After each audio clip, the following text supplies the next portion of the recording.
जो मांस का भक्षण कर रहा है वो कुत्ते के गर्भ से जन्म लेगा, ऐसा संत कबीर कह रहे हैं। कभी ऐसा ना सोचिएगा कि महाराज ये क्या बोलकर चले गए। राई का 12वां हिस्सा मांस मुआ को खाए, करोड़ों जन्म स्वान फिरत है, पड़े 84 माए। वो 84 में गिरेगा। और ये बार बार मैं कहता हूं कथाओं में कि ये 84 नहीं है, 84 लाख 84 लाख ये नहीं है। ये 84 लाख में आपका एक जन्म भी आया और एक जन्म कहीं 100 वर्ष का हो गया, कहीं 50 वर्ष का हो गया। वृक्ष हजारों साल खड़े रहते हैं, तो वो हजारों साल भी जब उसमें काउंट होंगे तो ये आपकी 84 लाख करोड़ों में चली जाएगी। करोड़ों साल के बाद आपको मनुष्य जन्म प्राप्त होगा। हम तो कहते हैं 84 लाख छोटी सी योनि है। भगवान पलक झपकते हैं, दिन बदल जाता है। ब्रह्मा सोते हैं, सो के उठते हैं तो कई युग पलट जाते हैं। ऐसे ही बदल जाएगी। हम बारी बारी आएंगे, फिर मनुष्य जन्म लेंगे, फिर मनुष्य बन जाएंगे। नहीं, ये 84 लाख नहीं, ये करोड़ों जन्म लग जाएंगे आपको। तो आप देखें, हम ऐसा सोचते हैं कि ऐसा करने से ऐसा होगा, लेकिन जिनका घनिष्ठ संबंध है भगवान के साथ, वो भी ऐसा ना सोचे कि हम पूर्ण हो गए हैं। फिर वो भी जुल्म करते फिरते हैं किसी किसी पर। कई लोग को आप देख लें कि जिनके जीवन में भजन भी चल रहा होगा, कीर्तन भी कर रहे होंगे, सब कुछ कर रहे होंगे, लेकिन माता पिता उनसे तंग होंगे। ये भी होता है हमारे भजन में। धर्म पे चलने का मतलब होता है A to Z, शुरू से आखिर तक आपको धर्म पर ही रहना है। जो छन चढ़े छन उतरे सो तो प्रेम ना ही। अब बार बार चढ़ रहा है, बार बार उतर रहा है। कहीं सत्संग में चला गया तो कीर्तन कर रहा है, तालियां बजा रहा है, नाच रहा है, कथा को सुन रहा है और कथा की बात कर रहा है, भगवान की बात कर रहा है। सच्चिता मदगदगर प्राणा बोध यंते परस्पर।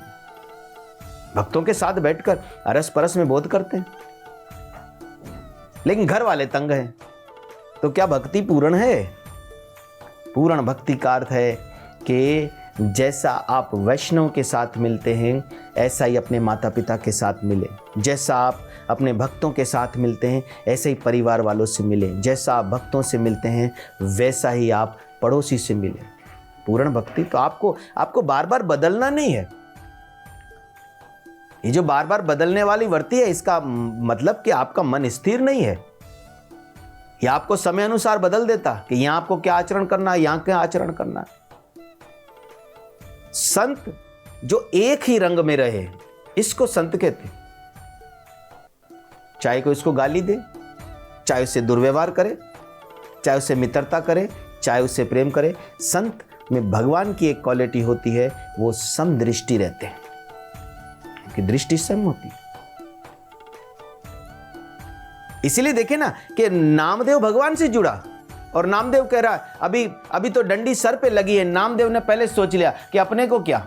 कभी कभी कथाओं में कथाएं करते तो कई लोग आकर बोलते हैं कि ये कथा तो उनके लिए थी, वो ऐसे लोग हैं। नहीं, ये कथा हमारे लिए भी थी, क्योंकि हमने कथा के बाद उनकी निंदा की, इसीलिए हमारे अंदर अभी भी निंदा का भाव है। ये कथा हमारे लिए भी थी।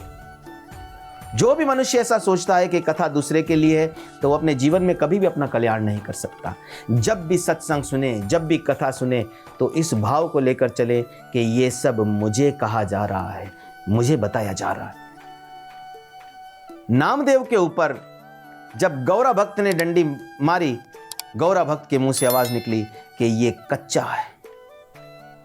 देखो, पक्का भक्त, भगवान के साथ रहने वाला, भगवान से बात करने वाला, भगवान से रोज मिलने वाला, जिसकी एक आवाज पर भगवान आ जाते हैं, फिर तो कहीं काम क्रोध ये त्रिगुण तो रहते ही नहीं है कभी।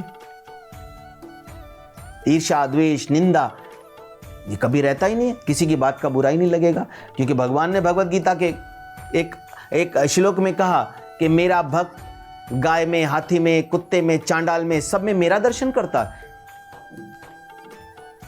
फिर जैसे ही गौरा भक्त ने उसको डंडी मारी, गौरा भक्त ने कहा ये कच्चा है, नामदेव खड़े हो गए और नामदेव ने कहा अच्छा मैं कच्चा हूं। एकदम से क्रोध आ गया।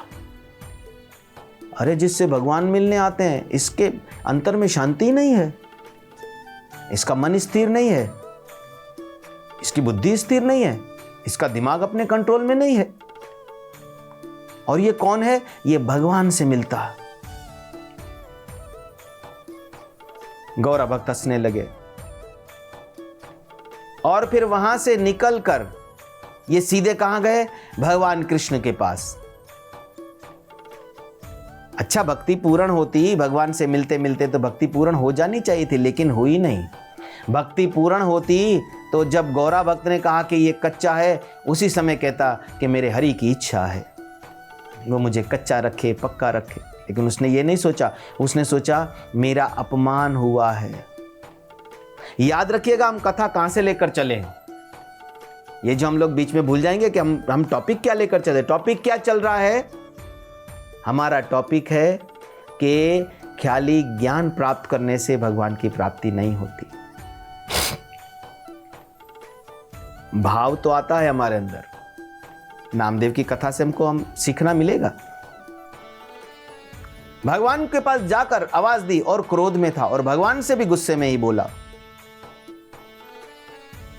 कि मुझे बताइए, मनुष्य जीवन का जो लक्ष्य है वो क्या है? भगवान ने कहा, मनुष्य जीवन का लक्ष्य है धर्म पे चलना, मेरा भजन करना और मुझे प्राप्त करना। मन मना बहुमत भक्तो मधिया जी माम नमस्करो। मेरे भक्त बनो, मुझे नमस्कार करो, मेरी ही पूजा करो। भगवद गीता। तो मनुष्य जीवन का लक्ष्य ये है। नामदेव ने कहा, जब मनुष्य जीवन का लक्ष्य है तो मैं तो आपको प्राप्त कर चुका हूं।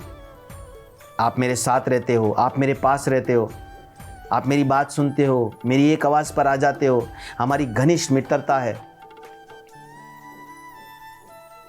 जो भगवान ऐसे अरबों खरबों ब्रह्मांड को चला रहा है, इतना बिजी है, लेकिन फिर भी नामदेव के पास आकर बैठता है, तो कितनी घनिष्ठ मित्रता होगी, कितनी गहरी दोस्ती होगी। लेकिन फिर भी नामदेव ने कहा कि मुझे गौरा भक्त ने कच्चा क्यों कहा?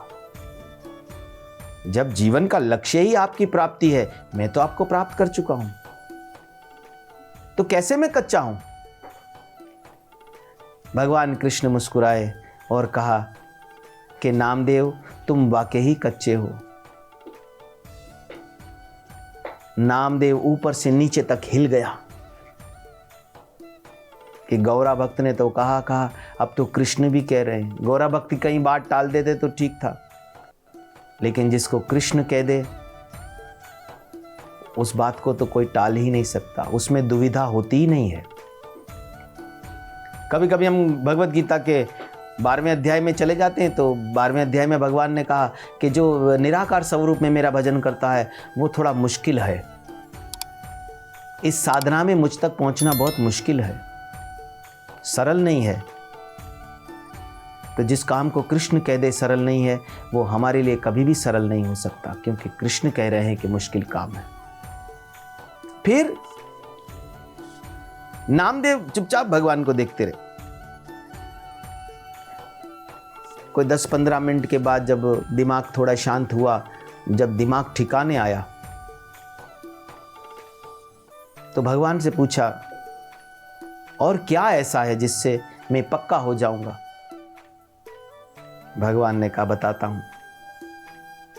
भगवान ने कहा, यहां बहुत दूर गांव में एक शिवालय है। उस शिवालय में एक बहुत बड़े धर्मात्मा रहते हैं, तुम वहां चले जाओ, उनके पास 6 महीने रहो,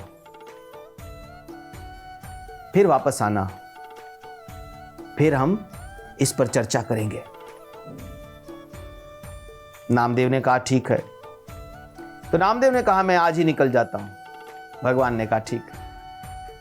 नामदेव जिस वक्त जा रहे थे तो भगवान कृष्ण ने उनको एक रोटी दी,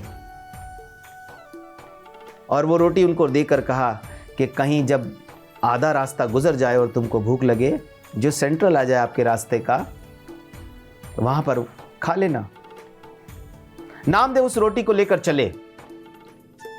चलते चलते काफी दूर जब चले गए, तो एक जब सेंट्रल आया, वहां पे उनको भूख लगी, तो उन्होंने रोटी को निकाला। अभी तो खोल कर बैठे ही थे, एक कुत्ता कहीं से भाग कर आया, रोटी छीन कर भाग गया। नामदेव वहां एक साथ पड़ी लकड़ी को लेकर भागा और उस कुत्ते को मारी सर पे जोर से। कुछ लोग वहां से चल रहे थे, तो उन्होंने नामदेव को देखा। उन्होंने कहा, कैसा निर्दयी आदमी है, इसके मन में दया नहीं है। तो नामदेव से कहने लगे, अरे भाई क्यों इसको मारते हो? नामदेव ने कहा कि ये मेरी रोटी लेकर भाग गया। तो लोगों ने कहा उसके भाग्य की होगी, तुम्हारे भाग्य में नहीं होगी तो लेकर चला गया। नामदेव ने कहा मैं तो भूखा रह जाऊंगा ना, मुझे तो बहुत दूर जाना है, मेरे पास और कुछ है भी नहीं खाने को। लोगों ने खड़ा कि भगवान तुमको और देगा।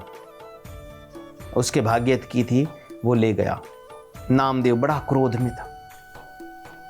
अब देख लो ये हालत, भगवान से जुड़ा है, भगवान से बात कर रहा है, भगवान से रोज मिलता है, साक्षात भगवान का दर्शन होता है, लेकिन फिर भी उसके अंदर यह है कि मैं भूखा रह जाऊंगा। तो ये मैं जो है ना, यही खत्म नहीं होती भगवान के संबंध के साथ भी। कई लोग भगवान का भजन करते हैं, भगवान से घनिष्ठ मित्रता होती है, साथ रहते हैं। हम मंदिर में गए, हमको तो पूछा ही नहीं, हमको तो जमीन पे बिठा दिया, किसी ने माइक पे बुलाया ही नहीं, किसी ने बोलने के लिए बोला ही नहीं। सबको सम्मान मिले, हमको तो सम्मान ही नहीं मिला। तो ये हमारे बहुत एक सज्जन है, उनको कहीं कथा में बैठे थे, तो उनको किसी ने दान में एक लिफाफा दे दिया। तो लिफाफे में क्या होता है, दक्षिणा होती है, तो उनको दे दिया। तो कहीं सत्संग में जाकर उन्होंने देखा, जब लिफाफा खोला तो लिफाफा खाली था।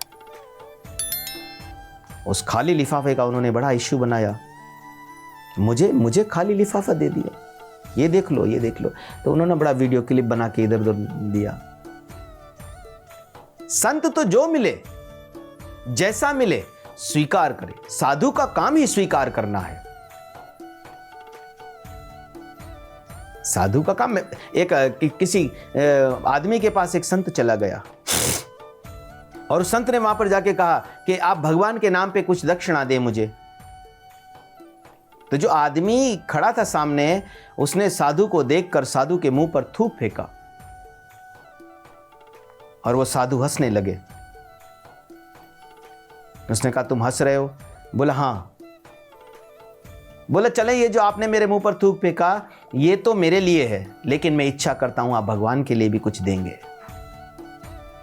तो यह साधु है। साधु भूखा भाव का, धन का भूखा नाई, धन का भूखा जो फिरे सो तो साधु नाई। इसलिए आप कितना ही ज्ञानी हो जाओ, कितना ही भगवान से जुड़ जाओ, लेकिन नामदेव की इस कथा से समझना कि भगवान से जुड़ने के बाद भी आपको क्या करना है, आपके जीवन में क्या होना चाहिए। तो भगवान की भक्ति समदृष्टि रहेगी, स्थिर रहेगी। कभी कभी भक्ति भी गड़बड़ कर देती अगर हम इसको सपोर्ट ना देना। साधुओं की भक्ति एक बिल्डिंग है। साधु संग, हरि भजन, ये सारे उस बिल्डिंग के पिलर हैं जो उस बिल्डिंग को सपोर्ट करते हैं, ये बिल्डिंग गिर ना जाए। तो बार बार हमारी जो वृत्ति बदलती है, ये साधु का संग न करने की वजह से बदलती है। बार बार जो हमें खराबियां आती है, लेकिन संग करने से आपकी गलतियां ठीक होती हैं। आप ये मत सोचिए कि मैं ज्यादा ज्ञानी हूं तो मुझे अब किसी के ज्ञान की जरूरत नहीं है, किसी के ऊपर वाले की जरूरत नहीं है। अपने से ऊपर वाला एक और ढूंढिए जो आपको भक्ति में स्थिर कर सके, आपको वहां पर रोक सके। नामदेव कुछ बड़बड़ाता हुआ आगे चला। रोटी तो गई, भूखा मरा। उस मंदिर में पहुंच गया। उसने आश्रम में देखा तो कोई नजर ही नहीं आया। तो एक लड़का खड़ा था, उससे उसने पूछा कि यहां पर एक महाराज होते हैं, वो कहां हैं? उन्होंने कहा सामने शिवालय है, वहां पर वो सोए होते हैं, वहां चले जाओ।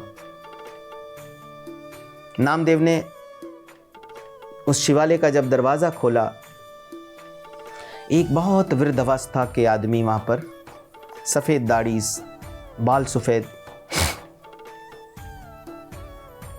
वो लेटे, दोनों हाथ उनके सर के नीचे थे, साथ ही में शिवलिंग था।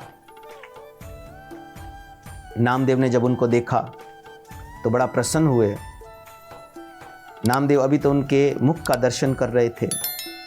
जब उनके पैरों की तरफ देखा तो महाराज ने दोनों पैर शिवलिंग के ऊपर रखे हुए थे, सो रहे थे मजे से। नामदेव ने कहा, ये कैसा साधु है, इतना अपमान महादेव का। नामदेव ने फिर बाहर आ गया, फिर सोचने लगा कि ये भगवान ने किसके पास भेज दिया।